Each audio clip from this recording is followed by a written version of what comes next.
É com muito gosto que na véspera de mais um 25 de Abril, Dia de Todas as Liberdades, e friso, mais um Dia de Todas as Liberdades, celebramos também o Dia Mundial da Criatividade e Inovação.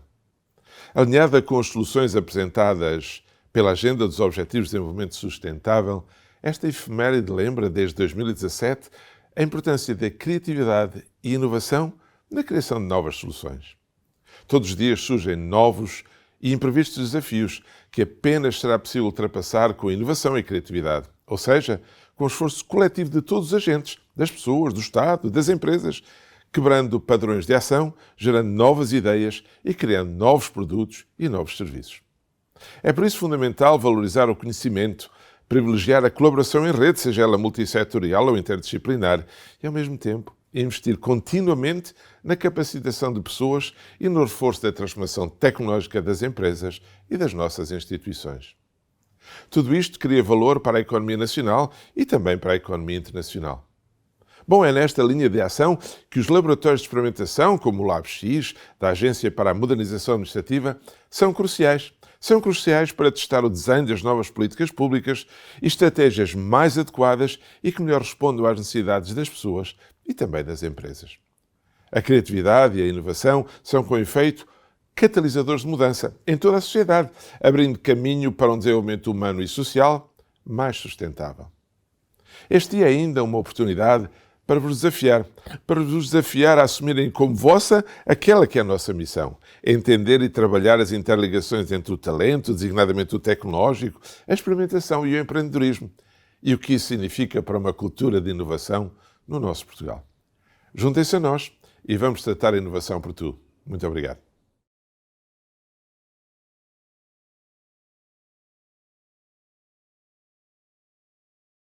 E a inovação, e eu fico muito satisfeita que a AMA esteja a promover precisamente esta semana e o debate sobre a criatividade e a inovação, porque elas são fundamentais em todos os aspectos da nossa vida, mas então na administração pública eu diria que ela é absolutamente essencial.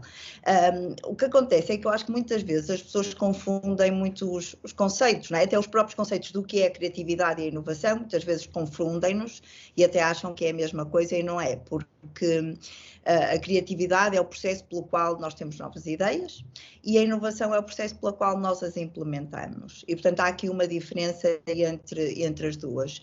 Muitas vezes associamos ou as pessoas tendem a associar a criatividade ao mundo artístico e a inovação mais ao mundo da engenharia e à inovação até tecnológica. A verdade é que todos nós somos criativos e todos temos a capacidade de imaginar, de idealizar, mas depois nem todos temos a capacidade até de, digamos, concretizar ou materializar essas ideias, porque não temos os instrumentos para o fazer, não é? Mas todos nós somos capazes de imaginar e de ter ideias. As boas ou as más ideias estão nas nossas cabeças, não é? E muitas vezes só as conseguimos traduzir ou por palavras, não é? Explicando qual é a nossa ideia, ou através da visualização, e é aí que se calhar muitas vezes o mundo artístico entra mais aqui, porque conseguimos materializá-lo visualmente, o que é que se passa nesse imaginário que está na nossa cabeça, não é? E, portanto, as coisas deixam de ser abstratas, deixam de ser intangíveis para passarem a ter, digamos, uma cara ou uma forma possível. E no nosso dia-a-dia nós estamos rodeados de ideias, porque todos nós temos ideias, podem ser boas, podem ser más. Eu digo sempre que nunca há ideias más. Muitos meus alunos dizem, professora, esta ideia não é grande coisa. Não interessa, todas as ideias são boas. E o problema é esse, é que nós também não fomos educados para explorarmos as nossas ideias, e às vezes temos até vergonha, porque achamos que a ideia que estamos a ter não é uma boa ideia e ela pode efetivamente dar aso a uma boa inovação, ou um novo produto, ou um novo serviço. E no nosso dia-a-dia, eu acho que nós somos todos confrontados, todos os seres humanos são confrontados com vários acontecimentos e que exigem da nossa parte alguma intervenção. Podem ser mais complexas, mais simples, mais complicadas, mas todos nós, todos os dias, somos confrontados com vários acontecimentos. E ou temos um problema e o resolvemos de uma forma muito eficaz e eficiente, que é o que se espera muitas vezes da nossa parte, ou então podemos olhar para esse problema de uma outra perspectiva e é aí que eu acho que nós conseguimos ser mais criativos, porque pensamos de forma diferente. Mas infelizmente nós não somos estimulados para pensar de forma diferente, nós somos mais estimulados para pensarmos de forma eficaz e efetiva. E eu costumo dar um exemplo aos meus alunos sobre a forma como nós somos condicionados nos nossos processos de criação que decorrem do nosso pensamento. Se eu lhes pedir para eles desenvolverem uma máquina de lavar roupa, eu terei 90% de probabilidades de ter uma nova máquina de lavar roupa. Temos uma ideia pré-concebida do que é uma máquina de lavar roupa, portanto todos nós conseguimos criar esse imaginário na nossa cabeça. E o que acontece é que eu terei como resultado deste pedido uma máquina de lavar roupa que pode ser mais funcional ou ter uma interface mais amigável, até pode ter alguma inovação tecnológica associada, mas eu vou ter sempre uma máquina de lavar roupa.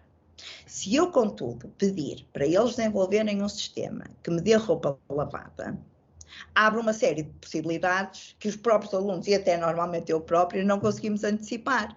Isto porque nos obriga a pensar de forma diferente, ou seja, nós não desejamos, penso eu, que ninguém tem o desejo de ter uma máquina de lavar roupa, nós o que queremos é ter a roupa lavada e, portanto, a maneira como encontramos para o ter é através das máquinas de lavar roupa. Agora, eu consigo, se alterar esse pressuposto, ou o contexto do próprio problema, posso conseguir ideias potencialmente mais inovadoras. Posso ter um serviço, eu posso ter um novo processo de lavagem, portanto, basta eu alterar o pressuposto ou o problema e a forma como eu o abordo para conseguir ter, primeiro, processos mais criativos e depois, posteriormente, processos mais inovadores. E no nosso dia-a-dia, nós vivemos rodeados destas situações. Seja em casa, seja no trabalho, nós temos muito poucas oportunidades para ser criativos, porque não fomos educados para isso. Há um autor inglês, que é o Sir Ken Robinson, que ele foi convidado precisamente pelo governo inglês para repensar todo o sistema educativo dos 5 aos 18 anos em Inglaterra, e ele falava precisamente do processo criativo, que não faz parte do nosso sistema educativo, e o próprio sistema devia ser alterado nesse sentido, porque não permite não só desenvolvermos a criatividade, nem o pensamento crítico, que agora é uma das coisas que se está a começar a introduzir também no sistema de educação. E o pensamento crítico, a criatividade, são fundamentais depois para os processos inovativos, não é? E para a inovação. E muitas vezes também existe esta ideia de que, pronto, eu não sou criativa. Não, isto é uma capacidade inata ao ser humano. O ser humano é criativo, temos essa capacidade de imaginar e de ter ideias. Podemos treinar. É como ler, ninguém nasce a saber ler, portanto nós aprendemos a ler, ninguém nasce a saber desenhar, nós aprendemos a desenhar e quanto mais praticarmos, melhor o saberemos fazer. E a criatividade também, quanto mais formos expostos, digamos, a diferentes modos de agir, a diferentes modos de pensar, quanto mais treinados nós formos, mais criativos nós seremos. Nas empresas, por exemplo, é muito raro promoverem sessões, por exemplo, de brainstorming ou atividades de descontração, de lazer, convívio entre todos os funcionários.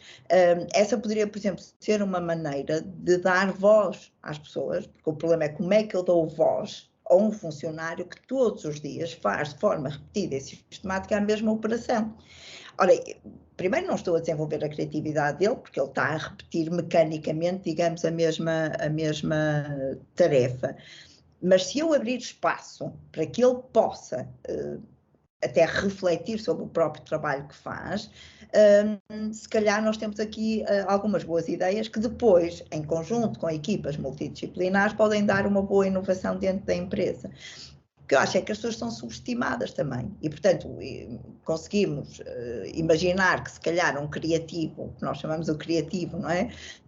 Que vai ser capaz de trazer uma boa ideia para cima da mesa, mas não pensamos que se calhar o funcionário que está num guichê de atendimento público ou um operário que está a operar uma máquina numa fábrica, que não tenham essa capacidade. Tenham, o que têm é que haver espaço para que isso aconteça. E uma das situações que eu acho que que deveriam acontecer mais e que infelizmente não acontecem, é colocarmos precisamente pessoas de diferentes áreas a trabalharem em conjunto, porque quando nós somos confrontados com o pensamento uns dos outros, e até discordar com o pensamento uns dos outros, nós conseguimos estimular também o nosso próprio processo de pensamento. No design, nós temos uma metodologia, digamos, um processo de trabalho que está muito ligado ao pensamento lateral. Há um bom autor para se ler relativamente ao pensamento lateral, que é o Eduardo Bono. Ele fala muito sobre essa capacidade que nós temos de não ter um processo de pensamento analítico e linear, mas um pensamento lateral, que acontece muito, lá está, nas áreas mais criativas e mais artísticas, mas que podem ser aplicadas a todas as áreas, e é por isso que agora também se fala muito no design thinking e até ensinar o design thinking noutras áreas do conhecimento, porque nós temos um processo de pensamento divergente, ou seja, a mesma, volta à ideia da máquina de lavar roupa.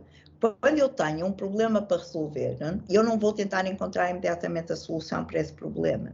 Eu vou olhar, se calhar, com uma perspectiva diferente para o contexto em que aquele problema surge. E ao olhar para esse contexto, se calhar eu sou confrontada com outras situações que não a solução imediata, expectável, que aquele problema teria. E este pensamento divergente que nos permite explorar diferentes alternativas, diferentes conceitos, é se calhar a base daquilo que é a criatividade também que se encontra no design. Apesar de chegar a uma altura em que nós temos que ter um pensamento convergente, nós temos que nos focar depois, porque temos que materializar e encontrar soluções, e é aí que entram os processos também de inovação. E é por isso que muitas vezes o design está associado a outras áreas de conhecimento, como a engenharia, a sociologia, o urbanismo, a antropologia, a filosofia. Porquê? Porque são essas áreas que alimentam em conjunto todo este processo que permite novos processos de inovação. Eu sou uma grande defensora de trabalho em equipas multidisciplinares, porque acho que é a única maneira de conseguirmos encontrar alguma resposta até para os problemas complexos que temos, não é? O mundo em que vivemos é complexo demais. E a única maneira de o conseguirmos é através destas equipas multidisciplinares, porque cada um aporta, digamos, o seu conhecimento. Em particular, e eu sou uma grande aficionada do design de serviços e, em particular, na aplicação de design de serviços ao setor público, que, aliás, Inglaterra, já tinha falado do Sir Ken Robinson, mas em Inglaterra já há muitos anos que eles aplicam o design de serviços, precisamente para tentar encontrar processos alternativos e mais inovadores para o serviço público. É muito importante a criatividade, porque se pensarmos no serviço público português, que melhorou bastante ultimamente, tem melhorado, mas ainda é muito chato. Eu vou usar o chato que em inglês podia dizer boring, não é? É pesado, é um serviço pesado, é um serviço que quando nós temos portanto, o cidadão, quando tem que se dirigir a um serviço público, já vai chateado. E ele nunca vai a pensar que vai ser bem servido ou que vai ter um bom serviço. E os funcionários, por outro lado, também se calhar muitos deles não estão treinados para conseguirem até ser mais criativos na abordagem que têm ao cidadão. Portanto, eu acho que era fundamental, seja na parte tecnológica, nestes serviços online, seja no próprio atendimento, tem que haver momentos para que os funcionários e nós próprios, enquanto seres humanos, tenhamos momentos de desligar das tarefas e do trabalho que estamos a executar, para sermos confrontados com outras possibilidades.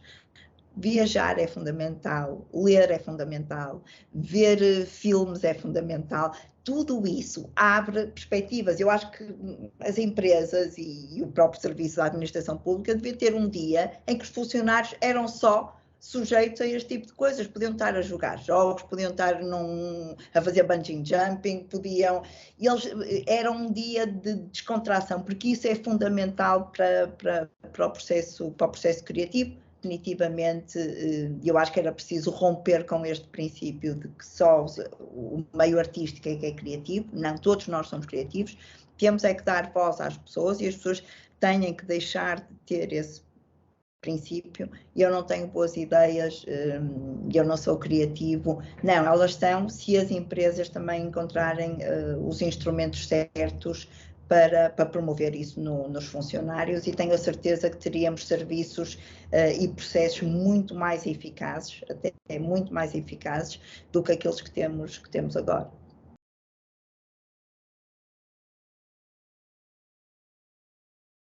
Olá, o meu nome é Ricardo e nos próximos minutos vou falar-vos sobre criatividade e inovação e porque é que eu acho que ser estúpido é das coisas mais inteligentes no processo criativo. Esta história começa com uma marca de roupa italiana, a Diesel, uma marca diferente e que tem vindo a lançar uma série de campanhas icónicas ao longo do tempo. Mas há uma que eu gosto bastante. Essa campanha arranca com um manifesto e tem uma série de mensagens provocadoras. Vou ler algumas. O inteligente vê o que há. O estúpido vê o que poderia haver. O estúpido pode falhar. O inteligente nem tenta. O inteligente critica. O estúpido cria. O inteligente ouve a cabeça. O estúpido ouve o coração. O inteligente diz que não. O estúpido diz que sim. E o manifesto fecha com uma mensagem grande, onde eles dizem: estamos com a estupidez. Toda esta campanha trabalha em cima desta ideia que ser estúpido é, afinal, uma coisa boa. Isso fez-me pensar, porque na realidade as pessoas querem ser ou parecer inteligentes. Mas quando falamos em criatividade e inovação, temos que estar dispostos a parecer estúpidos. Não há verdadeira inovação se não estivermos dispostos a criar, falhar, dizer que sim, seguirmos o coração, sermos estúpidos. E tudo começa com uma ideia parva que de repente vai crescendo, crescendo, crescendo e que vira algo incrível. Este processo foi estudado e chama-se The Idea Curve. Um processo que acontece no nosso cérebro, onde começamos por ter ideias chatas e enfadonhas. Depois, passamos por um período de marasmo criativo, onde só temos ideias absurdas. No entanto, passado algum tempo, o nosso cérebro começa a disparar ideias brilhantes. E é aí que surge a verdadeira criatividade e inovação. Esta é provavelmente uma ideia parva, mas já devem ter ouvido esta frase em reuniões. Logo após esta frase, geralmente vem uma boa ideia, ou pelo menos diferente. O que essa frase faz é criar uma pequena zona de segurança, onde podemos realmente expor a nossa ideia sem medo de sermos criticados. Por isso, da próxima vez que ouvirem esta mensagem, escutem bem o que vem a seguir, porque geralmente é uma coisa boa. Mas eu não sou uma pessoa criativa, isso é para pessoas dos meios artísticos. Isto também é outra coisa que eu costumo ouvir. É falso. Somos todos criativos. Se olharmos para um David Ogilvy ou um Salvador Dalí, por exemplo, sim, é fácil perceber que o são, pois vêm do mundo criativo. No entanto, se olharmos para um Steve Jobs, um Elon Musk ou, por exemplo, um Albert Einstein, facilmente percebemos que todos eles foram criativos ao longo das suas vidas. Somos todos criativos e, como dizia o Picasso, todas as crianças nascem artistas. O problema é continuarem a sê-lo quando crescem. E isto, na verdade, está estudado. Por volta dos 5 anos, usamos cerca de 80% do nosso potencial criativo. Quando somos jovens, estamos dispostos a parecer estúpidos. Quem tem filhos ou está com crianças diariamente, facilmente consegue perceber que o cérebro deles trabalha de outra forma, conseguem resolver os problemas de forma criativa. No entanto, aos 12 anos, a nossa produção criativa cai para cerca de 2%. Estamos a falar de uma queda de 78%.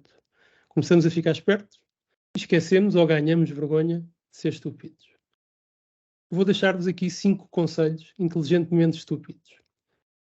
1. Virem as exposições ao contrário. É inteligente e confortável seguir as nossas exposições, mas elas são um grande obstáculo à criatividade. A Apple, quando lançou o primeiro iPhone em 2007, virou as exposições ao contrário. Era normal os telemóveis serem teclas. Era normal os telemóveis serem pequenos. Eles fizeram o oposto. Se olharmos para outras marcas como a Tesla, PayPal, Uber, Airbnb e muitas mais, todas elas abandonaram o mercado ao mudarem as posições. Por isso, sejam estúpidos e explorem novos caminhos. Segundo conselho, estejam abertos. É inteligente não ser aberto. É provavelmente a coisa mais segura a fazer, mas é também um grande bloqueador da criatividade e da inovação. A Toys R Us perdeu a oportunidade de desenvolver a sua própria presença no comércio eletrónico. Blockbuster, líder no aluguer de filmes, acabou na falência. A Kodak inventou a câmara digital e depois matou-a. Todos estes são exemplos de marcas que se fecharam e que não se abriram e, por isso, acabaram na falência, na grande maioria. Sejam estúpidos, desliguem as vossas firewalls e estejam abertos a novas ideias. Terceiro conselho, perguntem. Já o Einstein dizia que não era nem especialmente inteligente, nem especialmente dotado, apenas muito curioso. Escolher uma solução que funciona é a coisa mais inteligente a fazer. No entanto, a verdadeira inovação só acontece quando perguntamos 1, 2, 3, as vezes que forem necessárias. Um exemplo, o Hospital do País de Gales ligou para a equipa da Fórmula 1 da Williams a pedir ajuda na otimização do bloco de parto. Portanto, eles perguntaram à equipa que troca os pneus durante os pitstops da Fórmula 1 de que forma é que a equipa médica poderia se movimentar de forma mais eficiente durante um parto. Sejam estúpidos, façam networking com pessoas de campos diferentes dos vossos. Elas vão ver problemas, lacunas e oportunidades que vocês podem não estar a ver. Quarto conselho, abracem o erro. Se não estiverem dispostos a falhar e a parecerem estúpidos, não vão ter grandes ideias. George Steinbrenner, o dono dos Yankees, levou uma equipa de basquete à falência antes. Disseram ao Walt Disney que ele não tinha criatividade. O Elon Musk admitiu que o Tesla Roadster, o seu primeiro carro elétrico, foi um desastre comercial. O fracasso é bom para o sucesso. Como Edison dizia, eu não falhei, apenas encontrei 10.000 maneiras que não funcionam. A verdade é que se não estiverem dispostos a falhar e a parecerem estúpidos, não vão ter grandes ideias. Quinto conselho, divirtam-se. É bom para a nossa saúde e para a nossa vida social. É também bom para a nossa criatividade.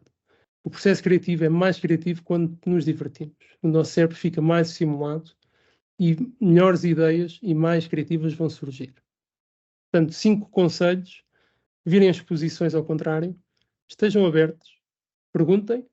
Abracem o erro e divirtam-se. E, acima de tudo, não se esqueçam de dar uma oportunidade à estupidez.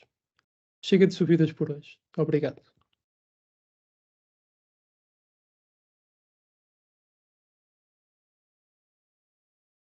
De facto, o tema da criatividade e inovação é algo que, para qualquer dirigente da administração pública, é essencial, por 3 motivos que eu considero base.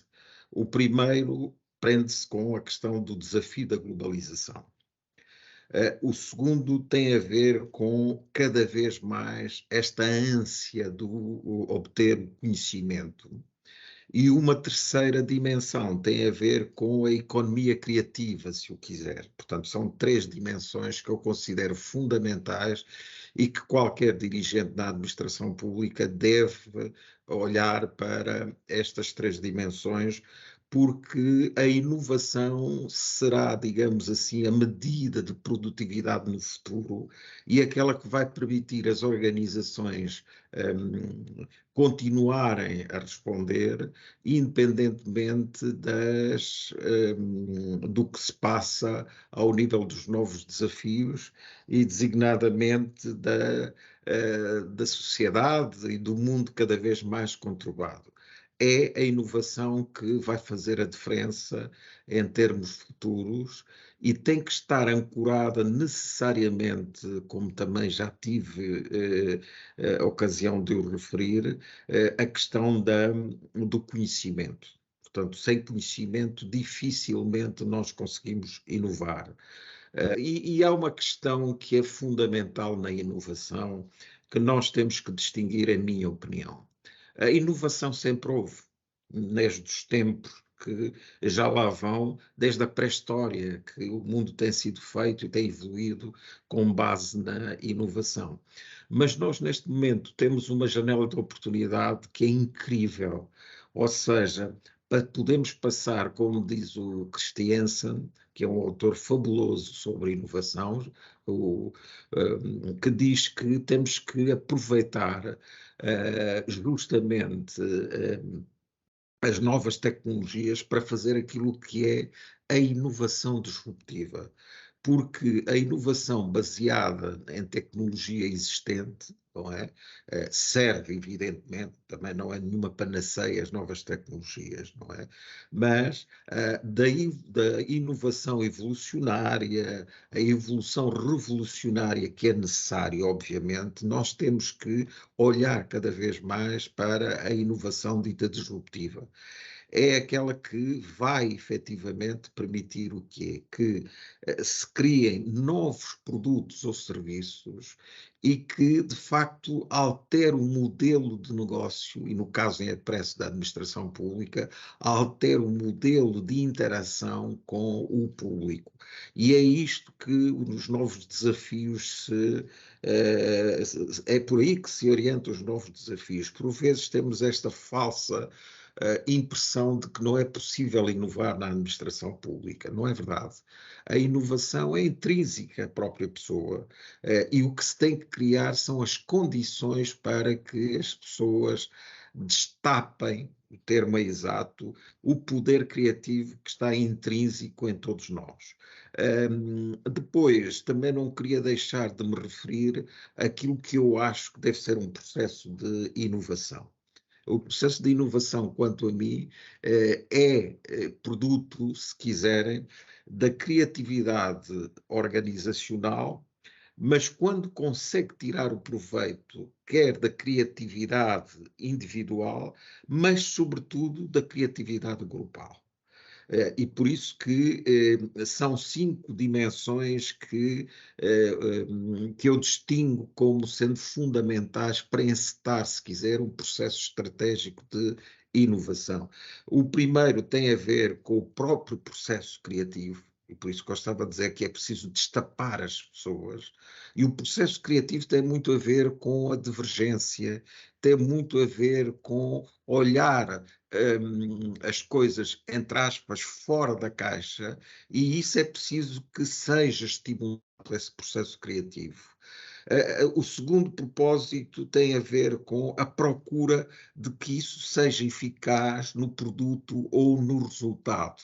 O que é que eu quero dizer com isso? Nós temos muitas patentes em termos de inovação, mas depois não conseguimos torná-las transacionáveis, se quiserem, não conseguimos tornar efetiva a inovação. A terceira é descobrir a pessoa criativa, e aqui entra a questão do talento, se quiserem, e esta preocupação de olhar também para as pessoas que divergem no sentido inclusivo do termo e não no sentido exclusivo e diferenciador que muitas organizações às vezes o fazem, não é? Depois, há a cultura também que tem que acompanhar, ou seja, a situação criativa. As organizações têm que estar abertas, e quando digo organizações públicas, fundamentalmente, para criar essas situações criativas, passa a redundância, e por isso que também é de referir, e aqui com o devido respeito e consideração, todo o trabalho que o LabX tem feito e que tem sido muito gratificante para quem participa e para a própria administração pública, justamente apoiando-se nesta dimensão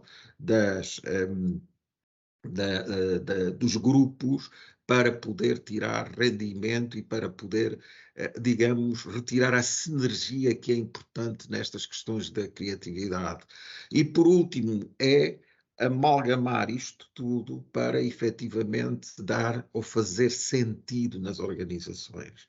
Eu diria que muitas das vezes o problema nas organizações, e isto prende-se também com a inovação, é as pessoas acharem ou terem a noção do sentido que as organizações têm. Só para concluir esta questão do sentido, lembro-me uma história que é contada quando o presidente Nixon, o presidente Kennedy, foi a Cabo Canaveral olhar para o lançamento dos foguetões. E à entrada estava um segurança, como é óbvio, segurança faz a segurança do edifício, não é? Mas ele quis ser simpático e perguntou: o que é que o senhor faz? E ele disse, eu ajudo o homem a ir à Lua.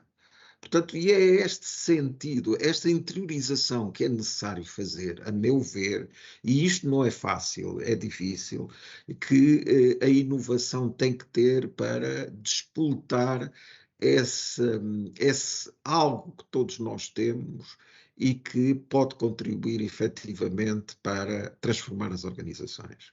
Muito obrigado.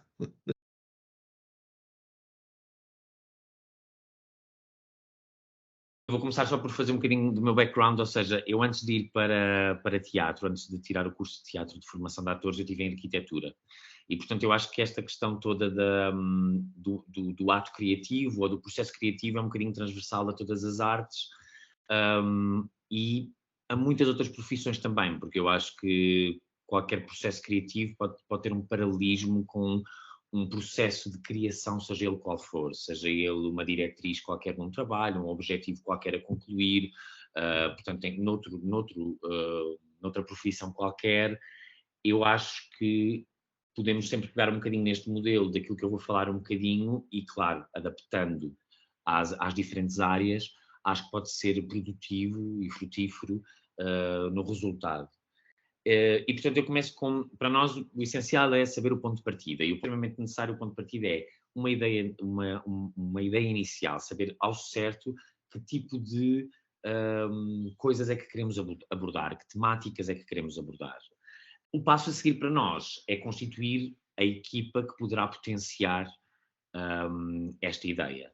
Ou seja, na minha área, ou seja, ao contrário da arquitetura, que há uma parte do processo criativo que é feito sozinho, ou seja, que tem a ver com o arquiteto em casa, conceptualmente a desenvolver a ideia conceptual. Nós, por um lado, poderemos ter esse desenvolvimento dessa ideia, mas ela só se começa a ganhar forma, ou ela só começa a ser concreta e mais profunda a partir do momento em que nós escolhemos a nossa equipa, e no nosso caso, os atores, os técnicos, os desenhadores de luz, todo o resto da equipa criativa e equipa técnica. Não é? As pessoas que têm os skills que nos poderão potenciar esta ideia.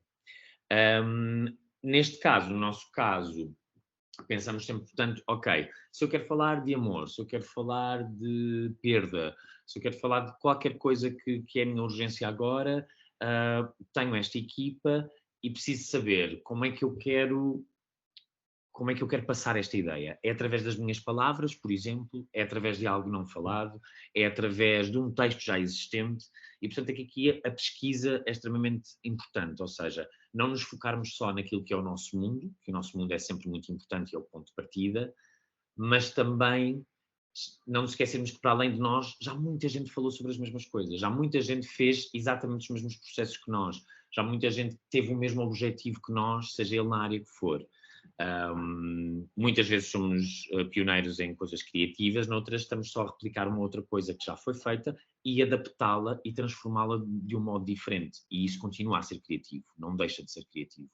Portanto, e nesse sentido, é bom nós fazermos esse trabalho de pesquisa para saber o que é que já foi feito. Muitas das vezes, para nos podermos colar algumas coisas e percebermos, ok, este é um bom caminho a seguir, ou esta metodologia foi interessante, ou outras vezes para perceber, não é nada disto que eu quero, não é por aqui que eu quero ir. A temática está certa, mas o modus operandi não foi aquele, ou não será aquele que me vai ser mais aprazível, não é? E, portanto, é neste processo de pesquisa, neste processo um bocadinho de brainstorming, que eu acho que aí vamos ter que ir às outras artes todas. É um bocadinho redutor se nós pensarmos que a nossa profissão é só feita daquilo que nós aprendemos e daquilo que nós estamos habituados a trabalhar. Eu acho que nós podemos sempre ganhar com todas as outras áreas, sejam elas não artísticas até, ou mesmo que não sejam. Eu gosto sempre de partir, por exemplo, o facto de ter estudado arquitetura, há sempre um lugar qualquer nas artes plásticas e nas belas artes e mesmo na arquitetura, que para mim é uma fonte muito grande de inspiração. E, portanto, ela serve-me sempre para, mesmo ou na música, ou na literatura, ou etc., nas outras artes todas, de tentar perceber, ok, estas pessoas, estes criativos, estes artistas trabalharam esta temática desta maneira, através da sua forma, que é a área deles, e de que maneira é que aquilo me pode inspirar para o meu processo criativo. Felizmente a minha arte, ou seja, dentro do teatro, do cinema, é um bocadinho a arte que conflui e que aglomera todas as outras artes. Ou seja, eu posso ter arquitetura em cena, eu posso ter literatura, música, portanto, posso ter pintura, posso ter escultura, posso ter todas estas artes dentro da minha obra de arte, diga-se. E, portanto, ou dentro do meu processo criativo. E isto é uma vantagem muito grande que muitas das vezes as formas das outras profissões não abarcam tantas como a minha. Portanto, neste sentido, estou um bocadinho mais privilegiado e posso ir, de facto, até muitas das vezes ir buscar mesmo concretamente ou querer reproduzir qualquer coisa em cena que já foi feita por parte de outro artista, não é? Ou até adquirir essa própria arte, pagar os seus direitos, etc., para que essa arte, para que esse objeto artístico possa potenciar o meu. Se eu tiver que gerir uma equipa, se eu tiver um objetivo comum em que no final do mês precisamos de atingir X objetivo, eu também, à partida, enquanto coordenador desta equipa, ou mesmo até enquanto executante, é indiferente a posição que eu ocupo, irei pelo menos tentar pensar, ok, de que maneira é que eu posso acrescentar criativamente também a este objetivo. E para mim acho que faz todo o sentido haver este trabalho de pesquisa, este trabalho de perceber, ok, como é que isto já foi feito? Que outras maneiras é que isto é que estão a ser feito? Tentar perceber um bocadinho de onde é que isto vem, o background. E quando nós o entendemos, muitas das vezes poderemos trazer mais coisas para o próprio processo e acrescentar com ações ou com propostas mais criativas, precisamente por já termos o know-how, o conhecimento do que é que se está a fazer. O passo a seguir é então a gestão de equipas, que eu acho que é uma questão muito importante, porque de facto, pelo menos em teatro, é de facto uma arte que nunca pode ser feita sozinha. Ou seja, ela parte do princípio que é uma arte que é ver e ser visto. Ela só acontece se alguém vir. Eu posso ser o melhor ator do mundo dentro do meu quarto, eu posso ser o melhor cantor da vida dentro do chuveiro, ou seja, todos nós podemos ser muito artistas, mas se ninguém vê, mesmo que eu esteja a fazer um monólogo, uma criação minha, sozinho, mesmo que eu tenha feito o desenho de luz, a música, que seja one-man show, não é? Eu sozinho, em cena, a operar as coisas todas, ele só existe se eu tiver pelo menos uma pessoa a ver-me. E, portanto, logo neste diálogo entre o executante e o receptor, não é? É já um trabalho de equipa, porque eu não posso estar a fazer isto para mim. Por mais que isto seja a minha vontade, a minha urgência de dizer aquilo que tenho de dizer, ou de fazer, ou de me exprimir daquela maneira, eu nunca posso ignorar que o usufruto deste meu objeto artístico não é para mim, é para o outro. Portanto, e logo aí entra aqui a gestão de equipas. Se eu tiver uma equipa maior, claro que temos a parte toda hierárquica, a parte toda de perceber o que é que cada um faz dentro do processo. E é bom aqui percebermos que muitas das áreas e muitas das funções se mesclam e interferem nas outras, mas ao mesmo tempo tentar perceber qual é o pelouro de cada um, ou seja, e delegar é das coisas mais importantes na arte, pelo menos no teatro e no cinema, que é o delegar dá uma responsabilidade a quem nós delegamos e, portanto, a responsabilidade dá-nos motivação no processo criativo também, pelo menos acho eu. O facto de nós estarmos responsáveis por alguma coisa, claro que muitas vezes pode ser uma grande dor de cabeça, pode ser uma responsabilidade muito grande, mas de facto quando conseguimos atingir, a sensação de alegria, etc., de ficarmos contentes com o nosso trabalho vai ser muito maior, não é? Portanto, e de perceber o que é que cada pessoa está a trazer de novo também para o processo. Pronto, e esta gestão muitas vezes é difícil, porque quem está, se houver uma hierarquia, claro que há o encenador, ou o realizador, ou o produtor, que pode hierarquicamente decidir estas coisas, mas muitas vezes também temos criações horizontais, não é? Em que o grupo é horizontal, em que não há hierarquias e cada um está a fazer o seu trabalho. Sendo que isto, felizmente, democraticamente, as coisas podem funcionar, mas muitas das vezes pode ser difícil chegar a uma conclusão, ou porque se tivermos uma equipa em que metade da equipa está a puxar para um lado, metade da equipa está a puxar para o outro, temos que chegar ali a um ponto em que tem que existir cedências. E eu acho que a cedência é extremamente importante também. num processo criativo. O ceder, perceber, ok, eu se calhar não vou conseguir atingir aquilo que era a minha ideia, por 500 mil questões, porque podemos ter questões produtivas, questões ideológicas, questões artísticas, mas se calhar eu vou conseguir metade e para eu conseguir metade eu também vou ter que ceder noutra coisa qualquer que eu achava que era menos interessante para este projeto ou menos interessante para esta ideia. Pronto.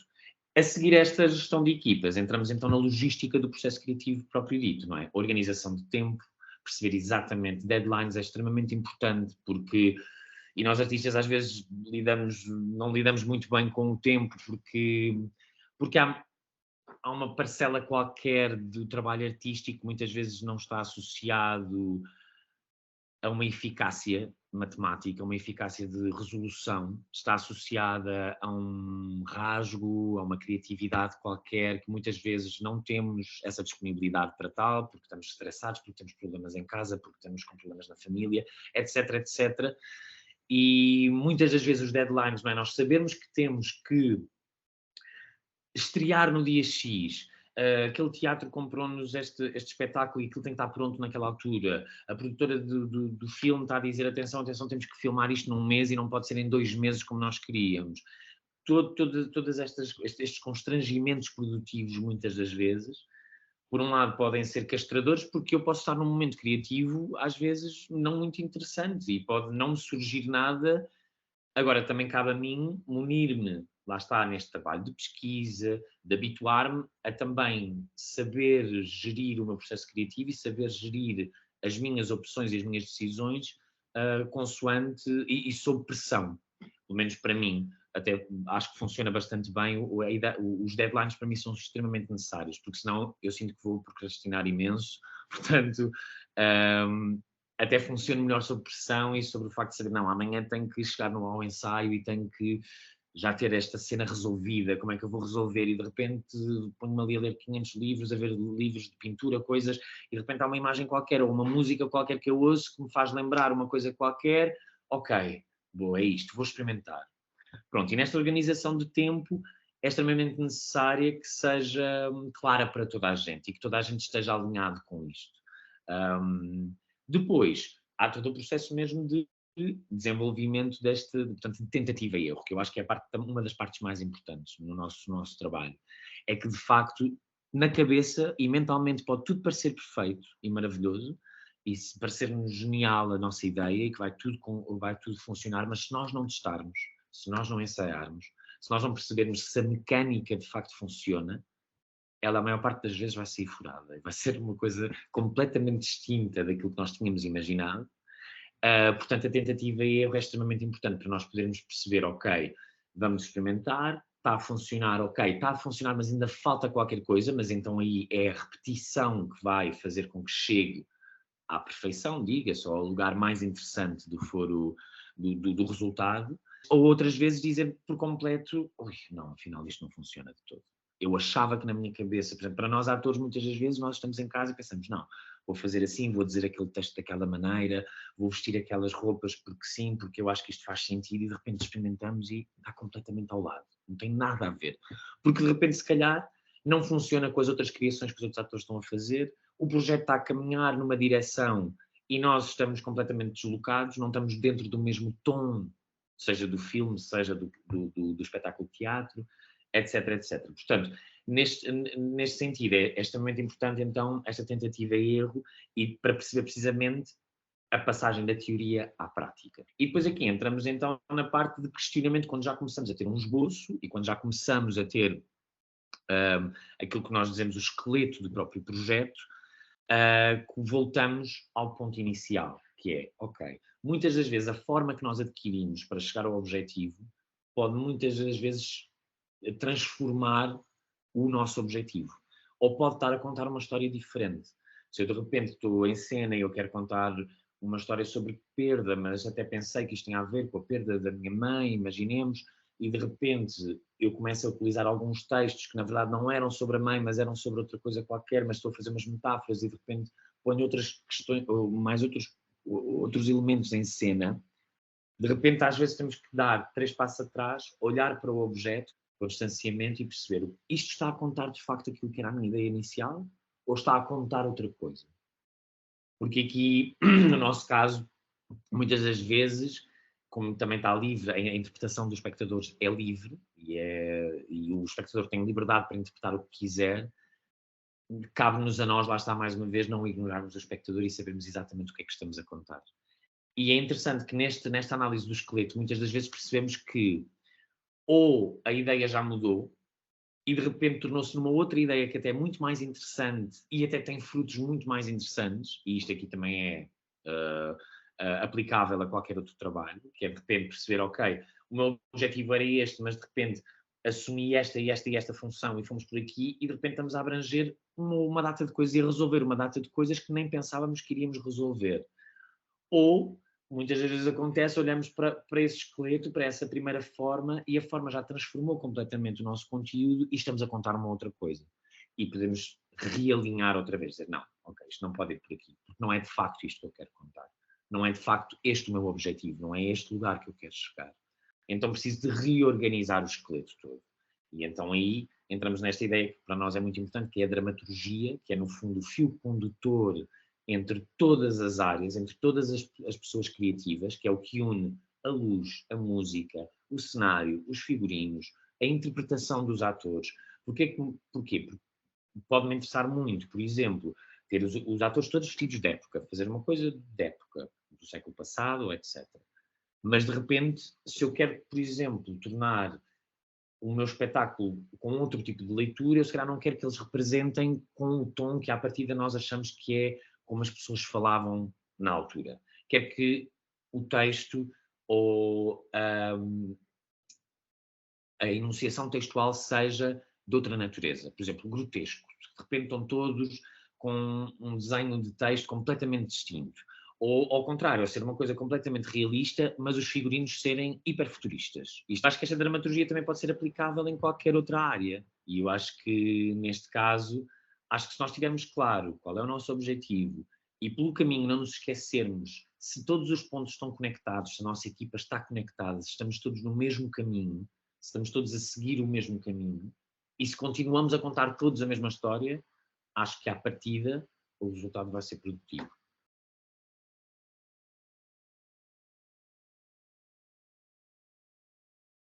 Boa tarde a todas e a todos. Dizer que o Instituto Nacional para a Reabilitação é um instituto público que tem a missão de assegurar o planeamento, a execução e a coordenação das políticas nacionais destinadas a promover os direitos das pessoas com deficiência. Nós temos como princípios de atuação a igualdade de oportunidades, o combate à discriminação em razão da deficiência e a valoração das pessoas com deficiência numa promoção dos seus direitos. E, portanto, nós temos inovado nestes últimos anos com várias iniciativas e atividades que promovemos de forma sensível e adequada aos diversos contextos.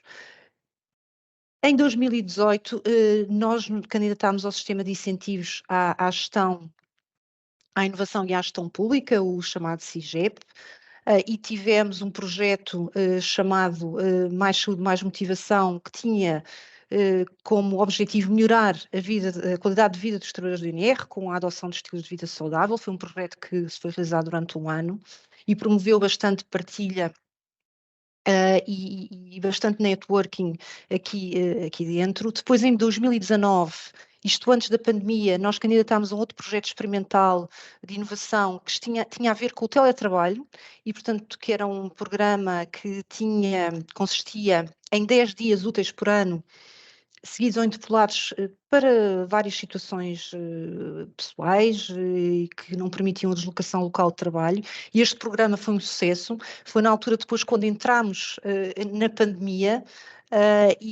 portanto, que levou a que todos nós tivéssemos que entrar de repente num teletrabalho forçado. Na altura, dizer que em 2019 nós também criámos várias sessões de partilha ao longo desse ano. Isto começou em 2018, com mais intensidade em 2019, que permitiu uma troca de ideias e de oportunidades de todos poderem expressar as suas ideias. E com estas ideias, esta cultura de partilha, e onde todos os trabalhadores e trabalhadoras se sentem todos envolvidos, é muito importante também para nós crescermos, nós inovarmos e para a nossa criatividade. Portanto, permite que todos nós nos sentimos envolvidos. Depois, o que é que nós ao entrarmos em pandemia, tivemos que adoptar várias práticas na nossa organização, nomeadamente a nível dos eventos e da formação, e aprendemos muito. Quando tivemos que mudar para as plataformas online, nenhum de nós, nomeadamente aqui da equipa também de comunicação e de eventos, mas também com todas as unidades, não estávamos preparados, portanto não sabíamos, não tínhamos o know-how, não tínhamos a experiência e fomos aprendendo todos uns com os outros a trabalhar com bastante criatividade, em que começámos, portanto, a incorporar as diversas ferramentas que existiam, em que começámos a participar à distância, portanto, colocar todos os eventos, tal como todas as entidades públicas e privadas o fizeram, no online, e que permitiu nós também chegarmos a muito mais público e conseguir disseminar muito mais a informação. Nós até começámos a fazer convites mais acessíveis, portanto, sendo o nosso core, a utilizar a língua gestual portuguesa, a pôr tudo, colocar tudo em vídeos e disponibilizar tudo também online. Foi na altura também da pandemia que nós estimulámos a que todos os comunicados de imprensa emanados pela Presidência do Conselho de Ministros, para o DGS, no Inframed, fossem também realizados na altura com a interpretação em língua gestual portuguesa. Na altura também da pandemia, o que é que foi muito, muito importante foi quando o Governo lançou o trabalho colaborativo com os vários organismos da administração pública e que se veio a revelar de muita importância para todos nos projetos de inovação. E nós aí contribuímos com a área da acessibilidade nas suas diversas formas. E o que é que este trabalho colaborativo permitiu? Ainda hoje está estabelecido com o networking e o trabalhar com as diversas entidades, portanto, que gerou aqui uma capacidade de adaptação a novas realidades, um estímulo à criatividade e à inovação. Dizer que muitos destes contactos na altura têm-se estado a realizar vários projetos e várias atividades com estes organismos, por este trabalho que foi realizado, que começou em 2020. Dizer também que nas muitas atividades que nós temos aqui dentro, nomeadamente desde a criação da rede dos balcões de inclusão, também com a criação dos projetos piloto de modelo à vida independente, tem havido sempre aqui uma troca de partilhas, uma troca de experiências e uma troca de conhecimentos com todas as entidades envolvidas, porque há sempre coisas novas. Aliás, quando o projeto piloto era um projeto novo, portanto, em que tivemos que partilhar, que inovar e trabalhar todos em conjunto. E isso traz-nos também aqui muita aprendizagem aqui para nós internamente, mas também com todas as entidades do exterior, públicas, privadas e da economia social, têm trabalhado também connosco. Com a criação da Estratégia Nacional da Inclusão das Pessoas com Deficiência, portanto a chamada ENIP 2021-2025, nós a nível interno temos também trabalhado muito a articulação entre as várias unidades orgânicas com uma comunicação interna e com muitas relações de trabalho que permitem essa reflexão comum e, portanto, daí também nascem muitas coisas novas, muitas ideias novas. E também temos trabalhado colaborativamente também com a administração pública e, portanto, com o envolvimento de todos os ministérios, com a disseminação de partilha, disseminação de toda a informação e de conhecimentos e que permitem esta construção das parcerias e a procura de sinergias. Portanto, daí é muito importante nós retirarmos esta capacidade que nós somos todos capazes de inovar, de reorganizar também as nossas políticas com a participação de todas as pessoas, quer tenham ou não deficiência, e todas as entidades que representam. Portanto, assim, de facto, a criatividade e a inovação na administração pública portuguesa é essenciais para nós termos uma administração pública eficiente, moderna, próxima de todos os cidadãos e todas as cidadãs, para promover uma melhor qualidade de vida para todas as pessoas, quer tenham ou não deficiência. E, portanto, eu acho que é muito importante nós estarmos todos aqui e por isso eu acho que tenho que dar este agradecimento porque a todas e todos os técnicos e dirigentes aqui que trabalham aqui no INR, a todas as entidades públicas e privadas da economia social com quem nós temos trabalhado em cooperação e parceria, que nos estimulam, portanto, diariamente o nosso processo de criatividade e inovação e também não poderia deixar de agradecer ao LabX pelo convite para o INR estar presente nesta Semana da Criatividade.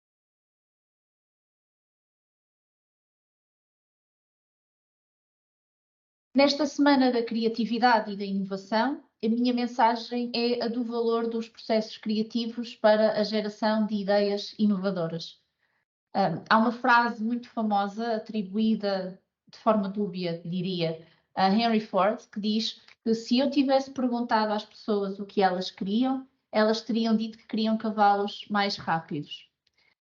Honestamente, eu não concordo inteiramente com esta frase. Eu compreendo que a ideia é que as pessoas são boas a identificar os seus problemas, mas nem sempre a melhor solução, porque ficam presas às soluções que já conhecem. A verdade é que a participação de todos os envolvidos, incluindo as pessoas que queriam apenas os cavalos mais rápidos, nesta busca de soluções comuns, é o primeiro passo para sair da caixa mental que nós todos temos construída e encontrar novas soluções em conjunto, soluções mais disruptivas, soluções inovadoras, soluções em que muitas vezes nós não pensamos. É partir as paredes que moldam o pensamento de cada um e construir um novo quadro em colaboração, combinar experiências e combinar também ideias que permite gerar ideias mais rapidamente e ideias inovadoras e disruptivas. Mas importa também que, num processo colaborativo, o ambiente seja aberto a falhar para evoluir. É importante entendermos que, num processo colaborativo, quanto mais rápido e cedo falharmos, mais rapidamente a solução evolui. E importa também que nesta colaboração e neste trabalho em rede, cada um dos envolvidos se veja como um agente da mudança. Porque cada um de nós, mesmo que a escala seja menor, tem a capacidade de gerar impacto, de combinar esforços, de trabalhar em rede e que todo o resultado deste trabalho, mesmo que seja uma escala menor, tem sempre impacto. É nestes processos colaborativos, é em ciclos de ideação, de interação, de teste, na união e na combinação de esforços, que com um objetivo comum, tendo aqui um objetivo comum de trabalho, que estas melhores ideias se constroem. E nós temos tido na administração pública excelentes exemplos de colaboração que nos permitiram avançar com ideias inovadoras, com ideias disruptivas. Por exemplo, uma das mais visíveis e até bastante simples e em que não pensamos muito, porque para nós já é natural, são as lojas de cidadão. Na altura em que surgiram, foi uma ideia disruptiva. Diferentes organismos da administração pública se juntaram num único local para prestar serviços públicos, gerando assim maior conveniência para o cidadão. O cidadão deixou de ter de andar a saltar nos serviços públicos, passou a ter num único local todos os serviços públicos à sua disposição. E isto só aconteceu com esta união de esforços, com este trabalho colaborativo que aconteceu no seio da administração pública. Outros exemplos são também soluções tecnológicas, como, por exemplo, a interoperabilidade que permite que no seio da administração pública as entidades possam falar, os organismos públicos possam conversar e possam, assim, desta forma, criar serviços integrados para o cidadão. E, portanto, a minha mensagem é deste trabalho colaborativo, do trabalho em rede, para que possamos então sair das nossas caixas mentais, das nossas ideias pré-concebidas e possamos então aqui criar soluções inovadoras, soluções disruptivas, no caso da administração pública, soluções que são mais convenientes, melhores serviços públicos para o cidadão. Nós vivemos numa sociedade global e não tenho dúvida nenhuma que a solução para os problemas complexos, a geração de novas ideias, está nesta colaboração e está no trabalho em rede. É na união de ideias e de experiências que nos permitem chegar a soluções inovadoras e à solução para problemas complexos. É esta a minha mensagem neste dia. Obrigada.